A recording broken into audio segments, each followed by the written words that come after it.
എല്ലാ പ്രേക്ഷകർക്കും പുതിയൊരു വീഡിയോയിലേക്ക് സ്വാഗതം. തകർക്കാൻ ശ്രമിച്ചവർ ഇവിടെ വാ.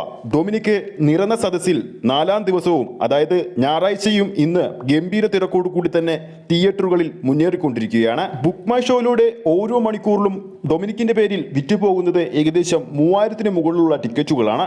ചിത്രത്തിന്റെ ഏറ്റവും പുതിയ കളക്ഷൻ അപ്ഡേറ്റുകളും ഇപ്പോൾ പുറത്തു വന്നിട്ടുണ്ട്. അതിലേക്ക് പോകുന്നതിന് മുമ്പ് നമ്മുടെ ചാനൽ ഇതുവരെ സബ്സ്ക്രൈബ് ചെയ്തിട്ടില്ലെങ്കിൽ ചാനൽ ഒന്ന് സബ്സ്ക്രൈബ് ചെയ്ത് സപ്പോർട്ട് ചെയ്യുക. ഡൊമിനിക് എന്ന സിനിമയുടെ ആദ്യ 3 ദിവസത്തെ കേരള കളക്ഷൻ അപ്ഡേറ്റുകൾ ഒഫീഷ്യലായിട്ട് പുറത്തു വരുമ്പോൾ ചിത്രം ആദ്യ ദിവസം കേരള ബോക്സ് ഓഫീസിൽ നിന്ന് സ്വന്തമാക്കിയത് 1,85,00,000 രൂപയായിരുന്നല്ലോ. 2ാം ദിവസം 1,32,00,000 രൂപയും 3ാം ദിവസമായ ഇന്നലെ 1,51,00,000 രൂപയും ചിത്രം സ്വന്തമാക്കി.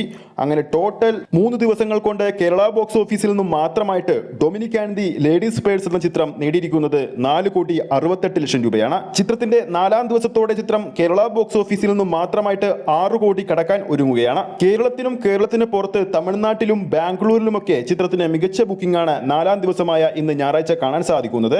തുടരെയുള്ള ദിവസങ്ങളിൽ ചിത്രത്തിന് കേരളത്തെക്കാൾ കൂടുതൽ കളക്ഷൻ വന്നുകൊണ്ടിരിക്കുന്നത് ഓവർസീസ് ബോക്സ് ഓഫീസിൽ നിന്നാണ്. ഇന്നും ചിത്രത്തിന് മികച്ചൊരു കളക്ഷൻ ഓവർസീസ് ബോക്സ് ഓഫീസിൽ നിന്നും സ്വന്തമാക്കാൻ സാധിക്കുമെന്ന് ഉറപ്പു തന്നെയാണ്. മമ്മൂട്ടി കമ്പനിയുടെ നിർമ്മാണത്തിൽ ഏകദേശം 10 കോടിക്ക് താഴെ ബഡ്ജറ്റിൽ വരുന്ന ഈ ഒരു ചിത്രം ആദ്യ വീക്കെൻഡിൽ തന്നെ മികച്ചൊരു വിജയത്തിലേക്കാണ് തിയേറ്റർ കളക്ഷനിലൂടെ പോകുന്നത്.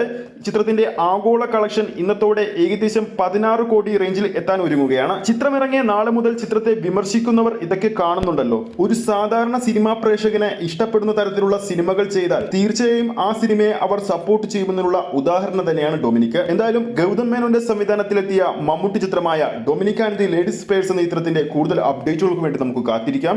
ഈ ഒരു വീഡിയോ ഇഷ്ടപ്പെട്ടിട്ടുണ്ടെങ്കിൽ വീഡിയോ ലൈക്ക് ചെയ്യാനും ചാനൽ സബ്സ്ക്രൈബ് ചെയ്യുന്ന കാര്യം വീണ്ടും ഉറപ്പിക്കുകയാണ്. ഫേസ്ബുക്ക് പേജിലൂടെയാണ് ഈ ഒരു വീഡിയോ കാണുന്നതെങ്കിൽ ഫേസ്ബുക്ക് പേജ് ഫോളോ ചെയ്യുക. അടുത്തൊരു അപ്ഡേറ്റുമായി നമുക്ക് വീണ്ടും കാണാം.